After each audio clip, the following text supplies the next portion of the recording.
तो एक बार मैंने शायद वेणु गीत के प्रसंग में सुनाया था, वहां पर गोपियां कहती हैं कि आज लाला ने मोतिन को, मालान को, गहनीन को श्रृंगार ना कियो है। तो आज लाला ने कहा पहनो है? बोले गैयान को दूध निकालते समय उनके पैर दोहनी ते बांध दिए जाएं। बात कहा के जो है लोभना। अब भैया किंचन आवाज आ रही है सबको? पीछे बार इनने आ रही है। तो गैया को जब दूध निकाले तो वह समय गैया के पाम बांध दिए जाए पीछे। काय को कि कहीं गैया अगर हाथ पाम अपने पाम चलावेगी तो वो जो दूध जा में भरो जा रहा है वो कहीं दोहनी गिर नहीं जाए। सो जो रस्सी ते गैया के पाम बांधे जाए वाकू कहें लोभना। बा में गोबर भी लगो रे, बा में मट्टी भी लगी रे और बड़ी मोटी सी रस्सी रे।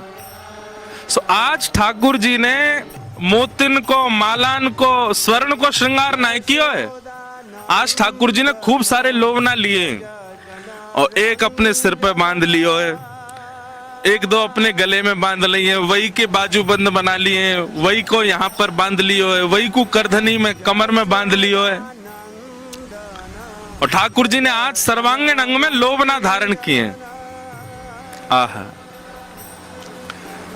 वेणु गीत का श्लोक है, मुझे श्लोक याद नहीं है, पर वहां पर गोपियां कहती हैं आज ठाकुर जी कितने सुंदर लग रहे हैं।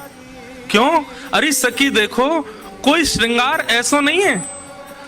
आज को श्रृंगार तो प्रसाद बांट रहा है। मतलब बोले ठाकुर जी जब चल रहे हैं तो गले में पहनी भई रस्सी, हाथन में पहने भई बाजूबंद, कड़ूलान के रूप में लोभना, उन सबन में मट्टी और गोबर जो लग रहा का है वो ठाकुर जी के चलवे ते नेक नेक गिर रहे हो है और ठाकुर जी के अंग पे भी लग रहे हो है। कितने सुंदर लग रहे हैं ठाकुर जी। तभी वर्णन करते हैं कि आज ठाकुर जी जैसे ही वन में गए, सावन को महीना, हवा चलना ही रही, सो ठाकुर जी को सर्वांगीण अंग जो है का है वो गीला है, गो पसीनाते, प्रश्वेत के बिंदुनते। ठाकुर जी बोले हे मधुमंगल श्री दामा, बहुत जोर की गर्मी लग रही है यार, कछु करो। भाई लाला तू अपने सबरे लोभना उतार दे। सो ठाकुर जी ने अपने सिर पे पहनो भयो, हाथन में, कलेन में, सब जो भी गैयान की रस्सी हिकाई पाम बांधवे की सब दे दें मधुमंगल को। तो मधुमंगल ने एक ते एक दूसरे घुर्र गांठ बांध करके और पेड़ पे एक रस्सी डाली और नीचे घुर्र गांठ बांध के एक तरफ ते एक पैर ते ठाकुर जी चढ़ गए, दूसरी तरफ ते मधुमंगल चढ़ गए और यहाँ श्रीदामा आदि सब सखा व रस्सी को पकड़ करके दोनों को झोटा दे रहे हैं, झुला रहे हैं। जैसे ही झूला झूलना प्रारंभ किया और ऐसे मौसम में ठाकुर जी को नेक सुंदर व्यार को अनुभव भयो, तो ठाकुर जी को एक स्वभाव है, जैसे ही कछु ठाकुर जी को भाव है, ठाकुर जी के तुरंत मन में आ जाए कि ये तो श्री जी को प्रस्तुत होना चाहिए, ये तो हमारी श्यामा जी की सेवा में जाना चाहिए। झूला झूलते झूलते ठाकुर जी बोले मधुमंगल तेरे संग आनंद ना आ रहा, तू उतर जा और सुन। श्यामा जी को निमंत्रण दिया, उनको बुलाया, देख कितना सुंदर आनंद आ रहा है। मधुमंगल बोला हम्मेदारी के झूला बनाया हमने, सब करो हमने और झुलावे को श्यामा जी को। अरे तो को बाद में झुला लूंगा, तू उनको बुलाएला। आहा, राधे झूलन पधारो घेर आए बदरा, घेर आए बदरा, घेर आए बदरा, घेर आए बदरा, घेर आए बदरा, श्यामा झूलन पधारो घेर आए बदरा। किशोरी जी अपनी सब सखीन के संग आई हैं। जैसे ही ललता विशाखा ने आकर के देखी कोरी रस्सी पड़ी है, बस क्या करोगे लाला? बोले यहाँ पे श्यामा जी को बैठाओ, उनको झूला झुलाएंगे। अरे तुम्हें नेक शर्म नहीं आई है? इतनी निष्ठुर रस्सी पे हमारी कोमल सी किशोरी जी को बैठाओगे? श्रम है जाएगा लाडली जी को। किशोरी जी के श्रम को भाव सुनते ही सबन में होड़ लगी है महाराज। सब जा रहे हैं और ढूंढ ढूंढ के सामग्री ऐसी ला रहे हैं कि वह झूला को इतनो सुगम बना दें, इतनो सुंदर बना दें कि हमारी श्यामा जी को श्रम नहीं हो। कहीं ते लता लेके आए, कहीं ते ऐसी बेल लेके आए, कहीं ते सुंदर सुंदर पुष्प लेके आए और सब सखी सहचरीन ने सुंदर झूला तैयार किया और वहां पे सुंदर एक पाटो बिछा करके और किशोरी जी को बैठाया और किशोरी जी को बैठा करके श्री ठाकुर जी झुला रहे हैं। बड़े सुंदर सुंदर पद हैं हिंडोला के, सुनाएंगे अभी 7 तारीख को तो सुनाएंगे ही वृंदावन में, यहाँ पे भी बीच बीच में लेंगे भाव। ठाकुर जी झुलाते झुलाते जैसे ही वेग नेक तेज होवे झूला को, सोई उछल करके बैठ जाएं किशोरी जी के बगल में और दोनों मधुर हिंडोला झूल रहे हैं। तो जब सखीन के समीप जावे हिंडोला तो वास्तव में तो सखीन को मन रूपी मयूर नृत्य करे, क्योंकि संयोग है रहे है।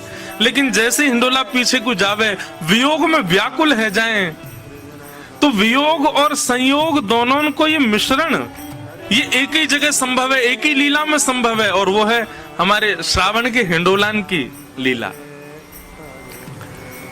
ऐसे संयोग वियोगात्मक लीला ठाकुर जी संपादित कर रहे हैं झूला झूल करके। एक जगह तो पद है झूला झूलत चतुर्भुजनाथ। अब मन में भाव आवे कि चतुर्भुज ठाकुर जी झूला कब से झूलन लगे, शंख चक्र गदा पद्मधारी ठाकुर जी झूला झूल रहे हैं, तब वहां को भाव आवे चतुर्भुजनाथ मतलब 2 भुजा किशोरी जी की हैं, 2 भुजा ठाकुर जी की हैं। एक दूसरे पे कमर लगा के बैठे, मतलब ठाकुर जी पल्लंकु मुंह करके, किशोरी जी इतकु मुंह करके, यहाँ तक किशोरी जी ने पकड़ रखो है और पीछे से ठाकुर जी ने, और दोनों की कमर आपस में मिल रही है, पीठ आपस में जुड़ रही है और सब सखी झुला रही है। बड़ा सुंदर ये श्रावण को महीना है, हमारे लाल जी और किशोरी जी खूब सुख पामे।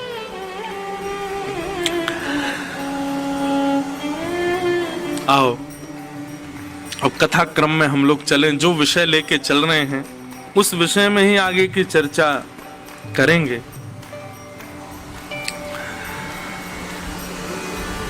नव योगेश्वर संवाद,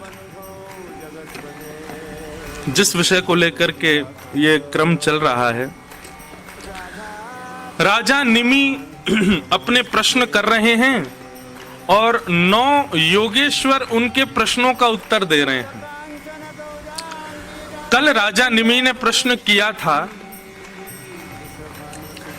कि महाराज भागवत धर्म किसको कहते हैं, तब कवि नाम के योगेश्वर ने उत्तर देते हुए कहा कि भगवत प्राप्ति, ठाकुर जी अपनी प्राप्ति का साधन जो बताते हैं, उस साधन का पालन करने वाला व्यक्ति ही भागवत धर्मावली है। ठाकुर जी ने येन केन प्रकारेण कहीं भी ऐसा कहा है कि ये करने से मैं मिलूंगा, और उस क्रिया को करने में जो पीछे ना हटता हो वही भागवत धर्मी है। जी ने येन केन प्रकारेण कहीं भी ऐसा कहा है कि ये करने से मैं मिलूंगा, और उस क्रिया को करने में जो पीछे ना हटता हो वही भागवत धर्मी है।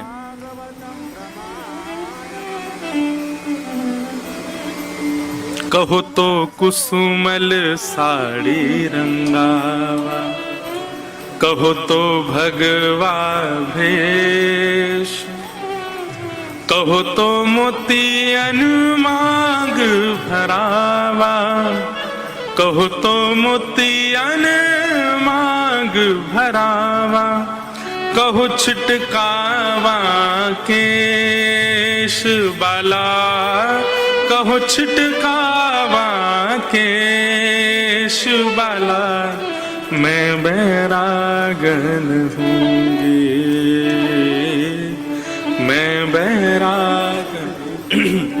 ये भागवत धर्मावली है। मीराबाई क्या कह रही हैं? कहो तो कुसुमल साड़ी रंगावा। किसी पीत वस्त्र पहने हुए महात्मा को देखती हैं तो मीराबाई पूछती हैं, आपने सारे वस्त्र पीले ही क्यों पहने हैं? इनको पहनवे को अभिप्राय क्या है? संत कहते हैं कि इन वस्त्रों को धारण करने से प्रमाणित होता है कि हम ठाकुर जी के।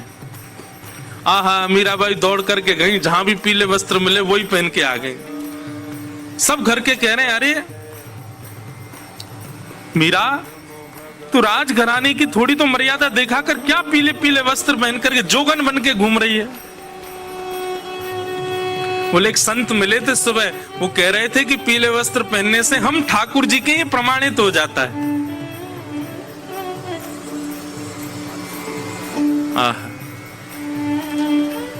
किसी को देख करके मीराबाई ने देखा बड़ा सुंदर श्रृंगार किया है। पूछा कि आपने श्रृंगार क्यों किया? बोले कि दुनिया के लोग श्रृंगार करते हैं कि हमसे कोई रीझ जाए, कोई व्यक्ति रीझे, कोई संसारी व्यक्ति रीझे, पर मेरा श्रृंगार तो इसलिए कि श्याम सुंदर रीझे। मीराबाई ने भी अपना उस दिन मानो जितना श्रृंगार सुंदर था राजघराने में सब धारण कर लिया। महंगे महंगे हार, महंगे महंगे मोती, महंगे महंगी चुनरी।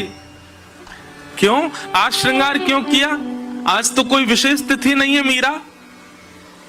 बोले कि आज सुबह कोई मिला था, उसने कहा कि श्रृंगार इसलिए कर रहे हैं ताकि हमारे श्रृंगार से ठाकुर जी रीझ जाएं। अगले दिन मीराबाई ने किसी को देखा, उसके सिर पर केश ही नहीं थे। मीराबाई ने उसको देख के कहा, तुमने केश क्यों मुड़वा दिए? बोले शास्त्र आज्ञा करते हैं, पंचविंशति तत्वज्ञ यत्र तत्ताश्रमे वशन जटी मुंडी सिखी वापी मुच्यते नात्र संशय। बोले संसार के विषय भोगों से जो विरक्त हो जाता है और ठाकुर जी के सुंदर भाव में जो उन्मुक्त हो जाता है, वो इसी प्रकार ऐसा भेष धारण करके रखता है कि अब संसार उससे ना रीझे, केवल श्याम सुंदर रीझे। केश धारण करने से संसार का कहीं ना कहीं आसक्ति आपके प्रति हो जाती है। हमने वो केश हटा दिए जिससे संसार ना रीझे। मीराबाई तो रोने लगी और महल में जाकर के अपनी माँ से, पिताजी से, सबसे कहने लगी, मेरे केश मुड़वाओ। क्यों? मुझे भी जोगन बनना है, क्योंकि जिससे ठाकुर जी रीझे मुझे वो करना है। भागवत धर्म यही है। अरे भैया, कई बार लोग बोलते हैं मेरे से आकर के, महाराज जी ऐसा ऐसा कर सकते हैं। अरे भाई, किसी ने गलती से भी कह दिया ना कि ऐसा करने से ठाकुर जी मिलेंगे तो कर दो, उसमें संशय क्यों? किसी ने कह दिया कि यहाँ पे लौट जाओ, तुमको ठाकुर जी मिलेंगे तो लौटे ही रहो, उठियो मत। फिर उसमें फिर हम संशय क्यों कर रहे हैं? ये ब्रजरज लगा सकते हैं, ये हम ऐसे कर सकते हैं, तुलसी जी में एकादशी को जल डाल सकते हैं। अरे अगर किसी ने गलती से भी कह दिया कि तुम ऐसा करो इससे ठाकुर जी मिल जाएंगे, तो फिर उसमें संशय क्यों? उसमें किसी और से प्रमाण की आवश्यकता क्यों? कर दो बस। जैसे मीराबाई पूछती नहीं है, ज्यादा विचार करती नहीं है, बस कोई गलती से कह दे ऐसा करो मीरा, ठाकुर जी रीझ जाएंगे, मीराबाई लग पड़ती है उसी काम में। जिन भेषा मारो सावरो रीझे, जिन भेषा मेरो सावरो रीझे, जिन भेषा राधा रमण जुरी छे, जिन भेषा राधा रमण, मैं सो ही भेष धरूंगी, हो मैं तो सो ही भेष धरूंगी, हाँ मैं तो सो ही भेष धरूंगी, हो मैं तो सो ही।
यहाँ तो खाली, खोड़ कहते हैं शरीर को, यहाँ तो खाली खोड़,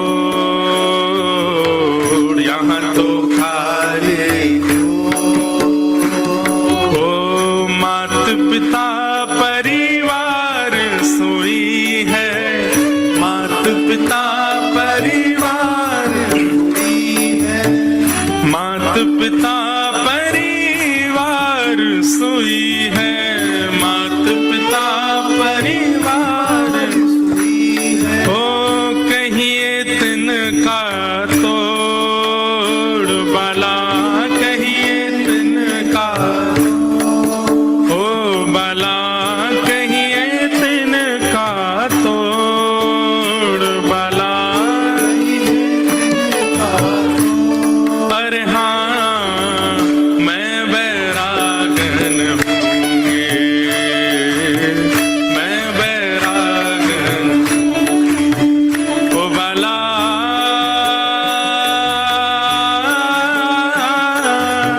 मैं बैरागन हूँगी, हूँगी, मैं बैरागन हूँगी, मैं बैरागन ओ मैं बैरागन हूँगी, मैं बैरागन। एक बालक ने मुझसे एक प्रश्न किया, बोले महाराज जी यदि हम मीराबाई का अनुसरण करें तो कई जगह शास्त्रों की बात और मीराबाई की करनी मेल नहीं खाती, माता पिता की आज्ञा की अवहेलना होती है, पति परिवार कुल कानी उन सब का त्याग करना पड़ता है, तब जाकर के मीराबाई जैसा भाव संपन्न हो सकता है। बहुत ध्यान से सुनना। और वहीं शास्त्र कहते हैं माता पिता की आज्ञा मानो, आदि आदि व्यवहार निभाओ, संसार में जिस काम से आए हो वो करो। इसमें एक उत्तर समझ में आता है, बहुत ध्यान से सुनना। यदि आपके चित्त में किंचित भी संशय उत्पन्न हो रहा है अपनी भक्ति के प्रति कि कहीं मैं गलत तो नहीं कर रहा, अपनी भक्ति पर एक क्षण के लिए भी ये भाव आता है कि कहीं हम गलत तो नहीं कर रहे हैं, तो आपको अपराध लगेगा। पर मीराबाई को तो पूर्ण विश्वास था कि वो जो कर रही हैं वो परम शुद्ध है, परम सत्य है और परम सात्विक है। उनके चित्त में किंचित भी संशय नहीं आता था। भले ही शास्त्रों में कहीं कहीं ये बात है कि भाई पति के भाव मानो, कुल खानदान में रहो, अपनी मर्यादाओं का पालन करो, माता पिता की आज्ञा सर्वोपरि है, आदि आदि। पर मीराबाई अपने सुख का विचार ना करते हुए अपनी भक्ति को प्रधान मानकर के सब क्रिया करती हैं, और उसमें उनको कोई संशय नहीं होता कि मैं जो कर रही हूं ये गलत है। ये संशय ही नहीं है, उनके चित्त में ही नहीं आता। इसलिए मीराबाई अपराध विमुक्त हैं। पर आप कोई क्रिया, आप गुरुजनों की आज्ञा ही मानो, आप उस स्थिति में नहीं पहुंचे जिस स्थिति में मीराबाई है। मीराबाई तो कहती हैं, मीराबाई को सब कहते हैं, बोले कि तुम ठाकुर जी का गुणगान गाना बंद कर दो। अरे जिसके घर में रहती हो वही तुम्हें विष देना चाहता है, मत गाया करो। मीराबाई कहती हैं, अब उनका भाव देखो। मीराबाई कहती हैं,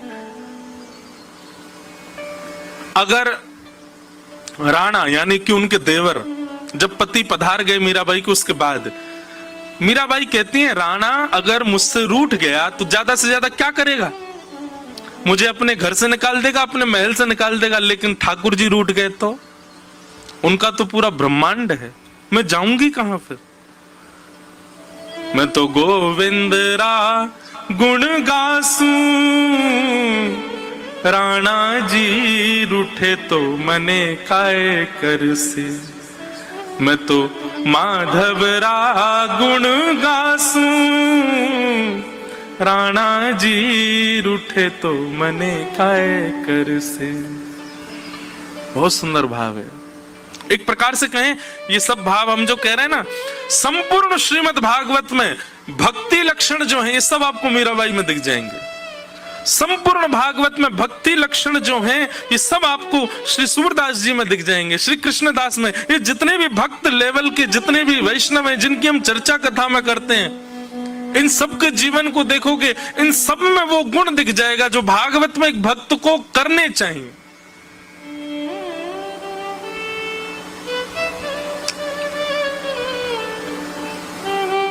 हमें अभी भी चिंता है, कहीं हम वृंदावन गए तो वो नाराज हो जाएगा या वो हो जाएगा, ये हो जाए। आपके लिए वो नाराजगी ज्यादा महत्वपूर्ण है उसकी, आपके लिए ठाकुर जी महत्वपूर्ण, आप विचार ही नहीं करोगे।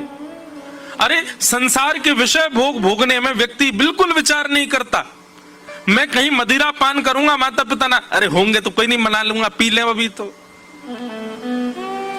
अरे मांस खाना पाप है, हम हमारे यहाँ मांस नहीं खाते, कोई बात, कौन देख रहा, खा लो। वहां पाप करने में इतनी चिंता नहीं होती व्यक्ति को, लेकिन ठाकुर जी भजन करने में कितनी चिंता करता है, कितना विचार करता है, ये करूं तो ये हो जाए, ये करूं तो ये हो जाए, वो सोचे ये करे। व्यक्ति दूषित कर्म करने में भयभीत होते हुए भी कर देता है और भजन करने में भयभीत होते ही छोड़ देता है। अभी कनाडा में मैं था तो वहां पर हमारे लाल जी बड़े विचित्र हैं। शनिवार रविवार छुट्टी होती है तो उस दिन तो किसी को दर्शन देने के लिए आज्ञा नहीं करी। सोमवार को जिस दिन सबका काम होता है उस दिन श्री लाल जी के मन में भाव आया, आज हम सबको दर्शन देंगे। तो हमने रविवार को कहा कि भाई कल ठाकुर जी का दर्शन 2 बजे से दोपहर में होगा। तो जितने लोग बैठे सब बोले महाराज जी हमारे तो काम होते हैं, किसी का कॉलेज होता है, किसी। मैंने भाई अब तो यही उपचार है, परसों तो हम जा रहे हैं वापस, कल ही दर्शन होंगे लाल जी के। अब हमको ऐसा भाव आया कि वही आएगा जो अधिकारी होगा, सब नहीं आएंगे, भीड़ नहीं आएगी। दूसरे दिन महाराज इतनी भीड़ आई लाल जी का दर्शन करने। अब मैं सबसे पूछूं तुम्हारा काम, बोले हम सिक लीव डाल के आए हैं, हम झूठ बोल के आए हैं, हमारा लंच टाइम था हम भाग के आए हैं। 2 बालक आए, बड़े प्रसन्न मुद्रा में नाच रहे थे। मैंने कहा हाँ भाई तुम्हारा काम, बोले हमको तो महाराज जी हमारे काम से फायर कर दिया, निकाल दिया। मैं तो नाच क्यों रहे हो? बोले श्री गिरधर लाल जी ने आज ऐसा लगता है कि स्वीकार किया, एक बंधन था वो छुड़वा ही दिया हमारा। अरे मिल की घर कैसे चलेगा तुम्हारा? बोले कुछ दूसरी व्यवस्था इन्होंने छुड़वाया, यही करेंगे। मैंने कहा बस ये विश्वास चाहिए जैसा है। अब संसारी व्यक्ति तो इस बात में मुझे कोस सकता है, मतलब क्या सिखा रहे हो तुम लोगों को, सब छोड़ छाड़ दो, हैं ये सिखा रहे हो। हम कभी नहीं कर, बिल्कुल बने रहो, जहां हो वहीं के रहो। लेकिन जिस दिन ऐसा अटूट विश्वास हो गया ना, मेरे कहने से नहीं छोड़ोगे, तुम खुद ही छोड़ दोगे सब।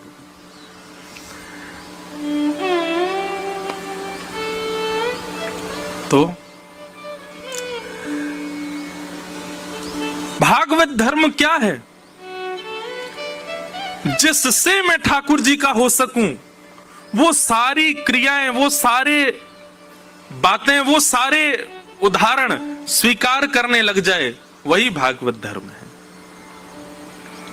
कोई गलती से कह दे कि तुम ये करो, इससे ठाकुर जी प्रसन्न हो जाएंगे, हाँ इतना विवेक जरूर मन में रखना कि वो कोई ऐसा काम ना हो जो संसारी भाव से युक्त हो, कार्य कोई ऐसा हो जिसमें आपकी व्यवस्था कट रही हो, जिसमें आपकी सुख समृद्धि नष्ट हो रही हो और उससे ठाकुर जी प्राप्त हो रहे हो, तो उसमें विचार मत करो, कर दो। लेकिन उद्देश्य यही होना चाहिए कि मैं ठाकुर जी को प्राप्त करूं, बस यही भागवत धर्म है। दूसरा प्रश्न कल हम लोगों ने श्रवण किया कि राजा निमि दूसरा प्रश्न करते हैं कि ठाकुर जी को जो प्रिय है, बहुत ध्यान से सुनना, ठाकुर जी जिनको प्रिय हैं उनकी बात नहीं हो रही है, ठाकुर जी को जो प्रिय हैं उनके लक्षण क्या होते हैं, उनका स्वरूप कैसा होता है, उनका स्वभाव कैसा होता है, वो बोलते कैसे हैं, वो बैठते कैसे हैं, वो चलते फिरते कैसे हैं, वो सोचते कैसे हैं, ठाकुर जी के प्रिय जनों के लक्षण क्या हैं, कृपा करके वो हमको बताओ। हम आपसे एक बात कल भी कह रहे थे, जो लोग आए थे और जो आज आए वो सुन लो। बंधु, हमारे जप तप नियम साधन सत्संग आदि सबका एक ही उद्देश्य है, ठाकुर जी हमको प्रिय लगे नहीं, हम ठाकुर जी को प्रिय लगे। ठाकुर जी यूं कहते हैं जे मेरो है, या मैंने स्वीकार कर लिया है, अब या को सब कछु मैं हूं, हमारा भजन इसके लिए हो रहा है, हम हरि प्रिय बने। हरि तो सबके प्रिय हैं, पर हरि का जो प्रिय है वो विशेष बात है।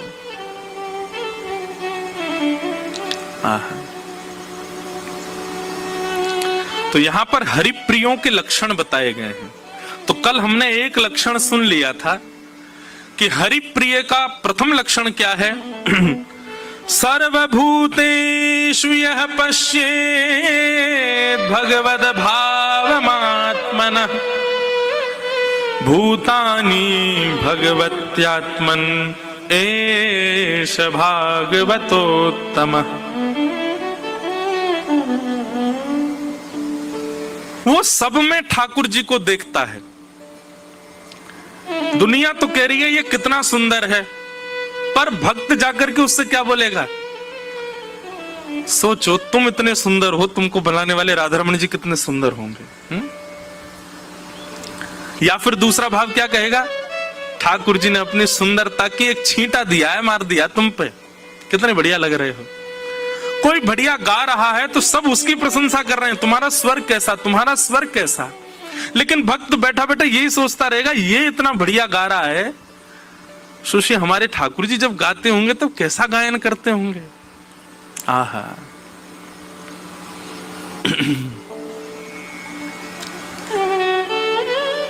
वीणा लेके गावे रंगीली राधे, वीणा लेके गावे।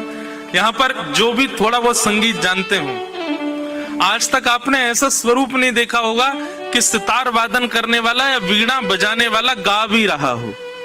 पर हमारी किशोरी जी कैसी हैं? बोले वीणा लेकर के बैठती हैं और संग संग गाती हो रहे हैं। आहा, इतना सुंदर श्री सरस माधुरी जी का पद है। वीणा लेके गावे रंगीली राधे, वीणा लेके गावे रंगीली राधे, वीणा लेके गावे रंगीली राधे, वीणा लेके गावे रंगीली राधे। श्याम रूप अभिराम अधर धर, श्याम रूप अभिराम अधर धर, वंशी सरस बजावे, वंशी सरस बजावे। किशोरी जी वीणा बजाती हैं और जब गाती हैं सब पीछे से ठाकुर जी आकर के बैठ जाते हैं और किशोरी जी के स्वर में अपनी वेणु को रख करके और किशोरी जी के साथ साथ पीछे वेणु बजाते हैं ठाकुर जी। बंधु, कभी कभी मन में भाव नहीं आता, हमारी ऐसी कोमल सी किशोरी जी इतनी भारी वीणा लेकर के बैठती हैं और जिनने गिरिराज पर्वत उठा लिया वो नेक्सी जी बंसी लेके बैठे हैं। उल्टा होना चाहिए ना, ठाकुर जी वीणा बजाएं और किशोरी जी बंसी बजाएं। एक बार किशोरी जी ठाकुर जी से बोली हम बंसी बजाएंगे। ठाकुर जी बोले आप बंसी मत बजाओ। बोले क्यों? बोले बजेगी नहीं आपसे। किशोरी जी बोली अच्छा हमसे नहीं बजेगी। ललता विशाखा तुरंत आ गई, ये पहले आ जाएं लड़वे लाल जी थे। कहा कही तुमने? बोले मैं यूं कह रहा हूं कि हमारी शामाजू बंसी ना बजा पाएंगी। अच्छा, हमारी लाडली जू जब चले ना तो उनके पामन की नूपुर उनकी ध्वनि पे राग रागनी वारे वारे जामे, और तुम यूं कह रहे हो हमारी लाडली जी बंसी ना बजा पाएंगी? चलो जल्दी अपनी बंसी दो, हमारी किशोरी जी बजाएंगी। अरे मैं कोई किशोरी जी पे संशय ना कर रहा हूं, किशोरी जी पे कोई आक्षेप ना कर रहा हूं, वो साक्षात संगीत स्वरूपा है, पर मेरी वंशी जे ना बजा पाएंगी। ललिता जी बोली आज तो यही वंशी बजेगी, अब ही बजेगी और तुम्हारे सामने ही बजेगी, लाओ दो। ठाकुर जी बोले ना माननी बात, लो दे दो।